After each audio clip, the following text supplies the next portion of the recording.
Bugün məktəbdə part arxasında əyləşənlər sabahın əskərləridir. Onlara da vətənə xidmət kimi şərəfli bir yol gözləyir. Və bu yolu şərəflə keçmək üçün o xidmətə hazır olmaq lazımdır.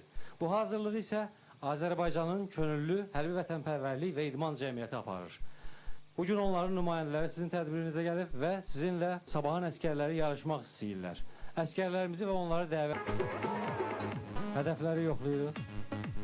Buyurun, ateş açanlar.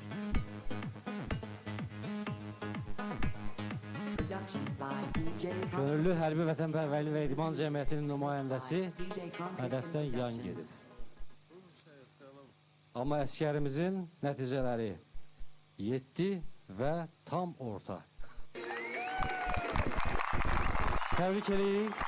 Növbəti atıcılarımız atəş mövqeyinə gəlsin.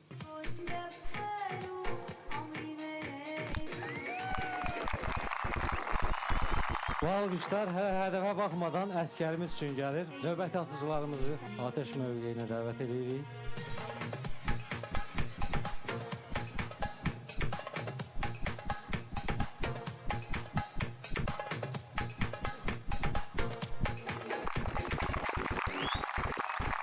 Növbəti qəhrəmanlar inşallah torpaqlarımızın işğaldan azad olunması uğruna mübarizədə səslənsin və tam hədəfə düşmənin gözündən vurasınız.